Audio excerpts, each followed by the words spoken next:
Sir, I'm keeping myself on mute for as long as possible because Big Ted has lots of commentary on what we're talking about here.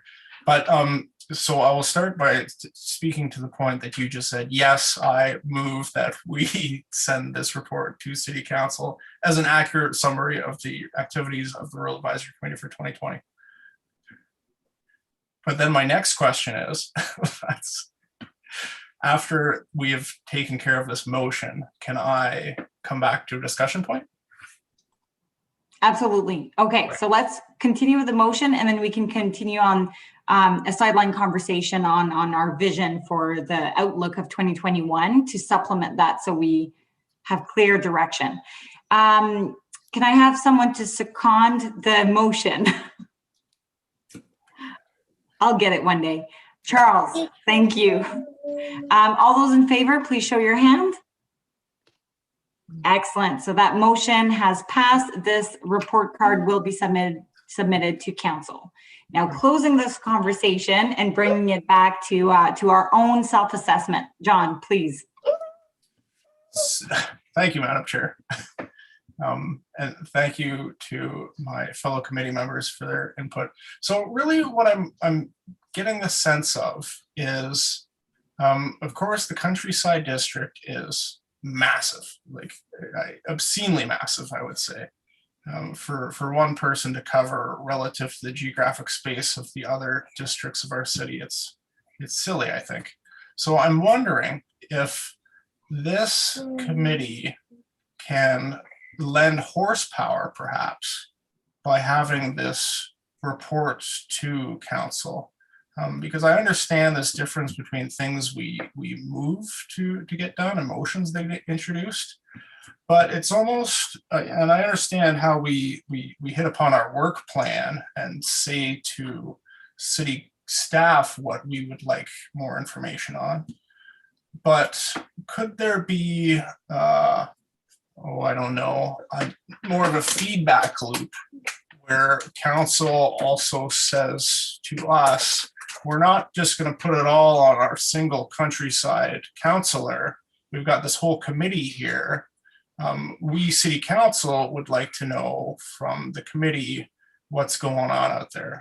Although I welcome other members to weigh in on this, because as I'm saying this, I'm thinking that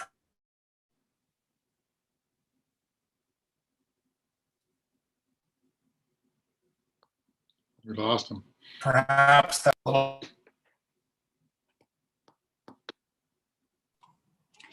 John, I think we lost you for a little bit. Do you mind repeating the last few sentences, if you recall them? Did you get the part where I said, sorry, where did you have me last? The feedback loop, having council also speaking to us in a way to alleviate some of the burden or the intensity on the councillors' requirements or. Right, yeah. So this is, it's a bit of a, I hope, eliminating the risk of the tail wagging the dog, as we used to refer to it in the military. Are we kind of being just pushed along with the reports that city staff are able to provide? Or are we able to get city council to feedback to us what things they would like to know about? Thank you. I saw Janet coming in. Councillor Shroff, I don't know if you were responding to John or if you, yeah. Well, I want to hear Janet first on this. I please. know what she'll say already. Sounds good. Okay, Janet, please jump in.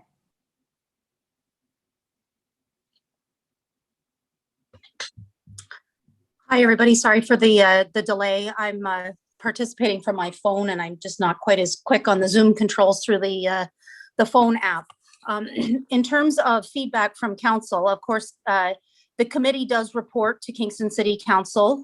Anything that that City Council would like to have referred to the committee, they are certainly able to do that. So it is a two-way street. And anything that has to come, anything that comes to committee comes with a recommendation from the committee for council approval. So if there was something that council was considering and they felt that there was feedback from the rural community needed, they could always refer something to the committee if they chose. Thank you, Janet. Councillor Usharov, please.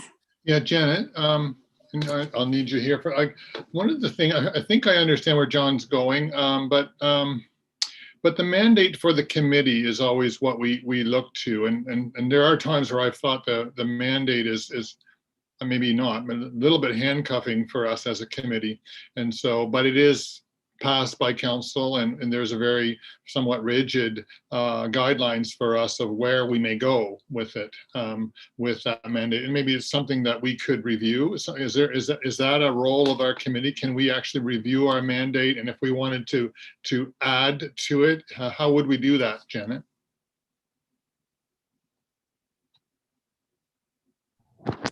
Thank you, and through you, Madam Chair.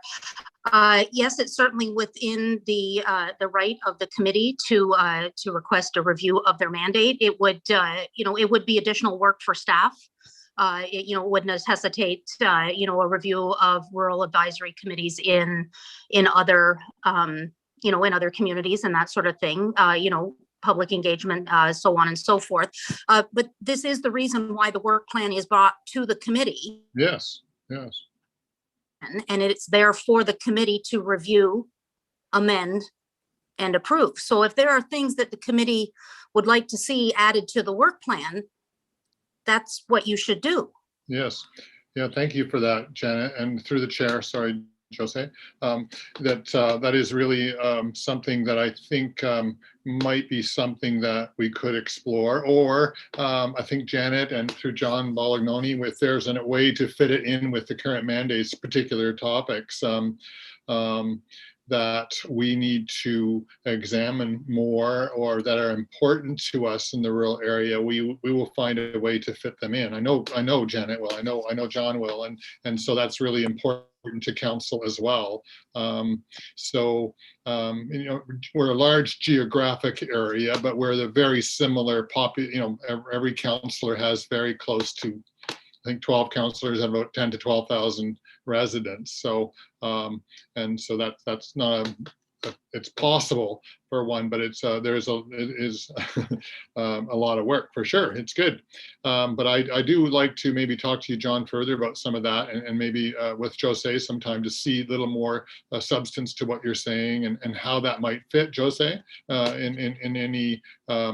in any ways, because we want this committee to be as fulsome as possible. And with no, I don't think it's right to say that we take it from council. We have every opportunity to bring on all the topics, but recommendations or motions, and that's really what we will do as we work with more substance and have more input. I envision that for sure. Yeah, and I think to add to that, I think there is some merit in considering the very fluid work of city staff, and that sometimes I'm sure there are things that are discussed at council that they are shipping things our way, right? Or they are directing certain things to come at our table for discussion, and city staff is always so very smooth as making that happen that we might not see what goes on behind the scenes, the same way that we sometimes push things forward, or kind of in the advisory capacity of when someone comes to us and we provide these comments and questions, and they go back and they rework that piece before going back to council. But we might have had a really big impact there that we might not necessarily be aware of or knowledgeable of it in a tangible sense, but it is very present. Janet, please.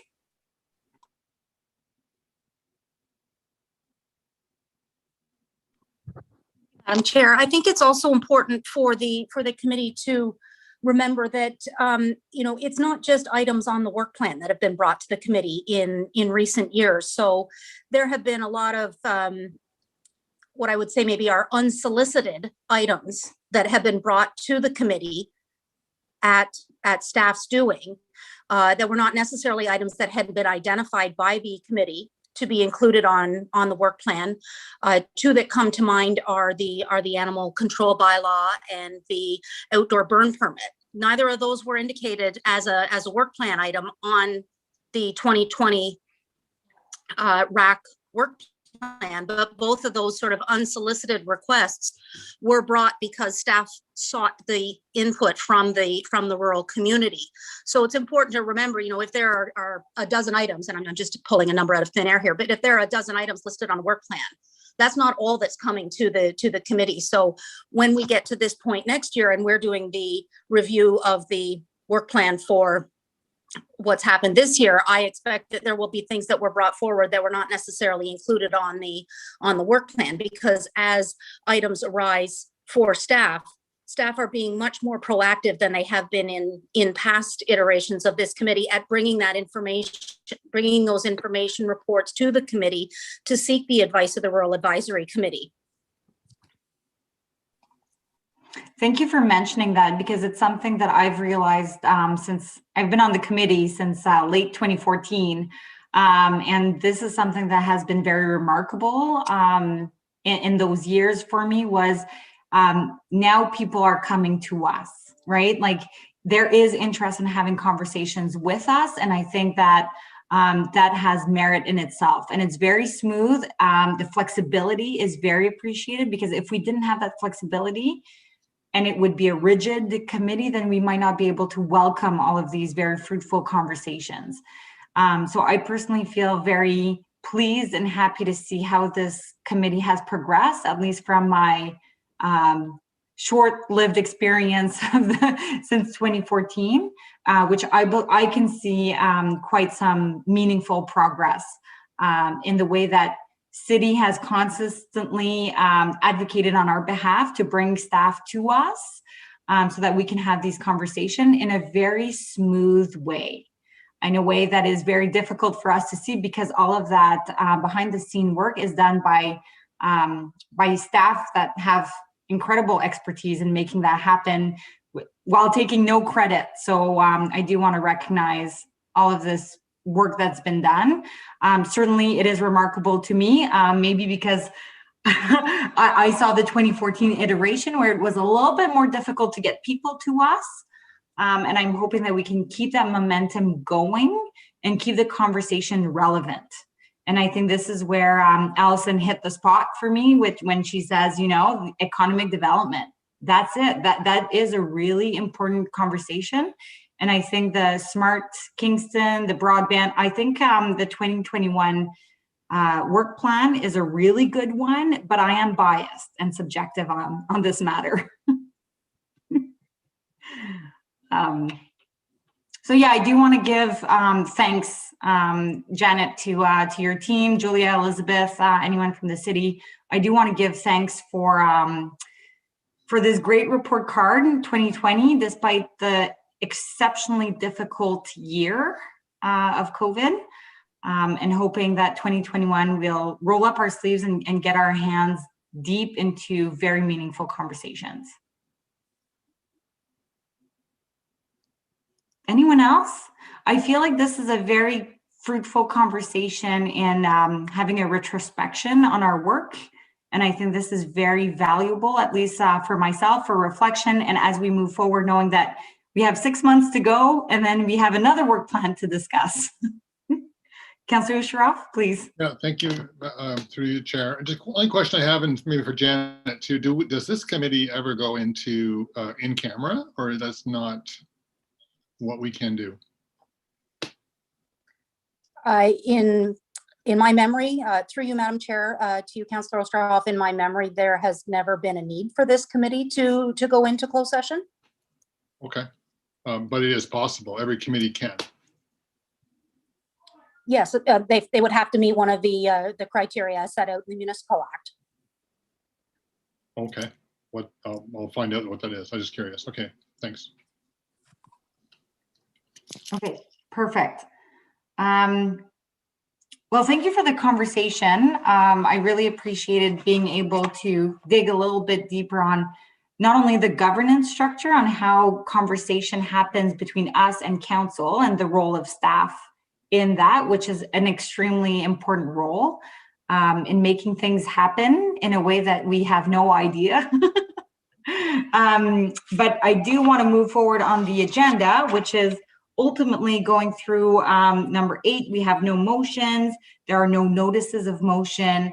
There are no other business except perhaps congratulations to John for a very important exam, probably the most important exam of your life that you had to write in May.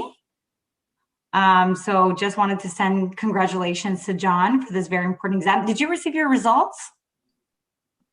Oh, thank you, Madam Chair. It was actually the bar exams that I wrote in November. And so then in May 21st, I was licensed as a lawyer. Fantastic. Congratulations. Thank you very much. It was a ridiculously difficult ride. Yeah, I recalled May being a very important date. I just couldn't recall if it was the writing or the results. So congratulations. This is a fantastic milestone. Thank you kindly. These guys didn't make it any easier. I appreciate it. Thank you very much. Perfect. And Julia, yes, please. Just ensuring, I believe we did, but we did a vote of the committee on the report card. I got John and Charles as first and second, and we did get the vote to carry, correct? Yes, I confirm. Perfect. Do you want us to show all hands again, just for proof of visual? We can, yeah. Okay, everyone, all those in favor, please show your hand. Motion carried forward. Thank you. Thank you, Julia. There are no correspondences. The date of the next meeting is September 22nd. It will be chaired by Councillor Usharoff. So another big news is I am pregnant and my due date is September 23rd. You would see it if you were here. That's awesome. So that is why I was like, I should give my regrets right away for September 22nd, because I might not be there, but let's not take a risk. So Councillor Usharoff, you will be chairing this meeting. Thank you. I'm happy to do that for you. And I'm going to be a grandpa in first-time grandfather in August. So that's going to be an exciting time for all of us. Oh, congratulations. Well, I'll send thoughts your way, and then in September, you can return those thoughts. Well, certainly so. Very exciting. Good for you. Yeah, perfect. So this is it, adjournment. So I believe for adjournment, we do need a motion. Do we, Julia? I think I'm a little rusty. That's correct, Madam Chair. Okay, perfect. So can I have someone to pass a motion of adjournment? Allison, thank you. And to second it, second it. John, thank you. All those in favor, please show your hand. Excellent. Thank you very much. And take care, and I'll send news in September. Very best of luck. Thank you. All the best, everybody. Congratulations, Jose, and to you, Gary. Thank you. Bye.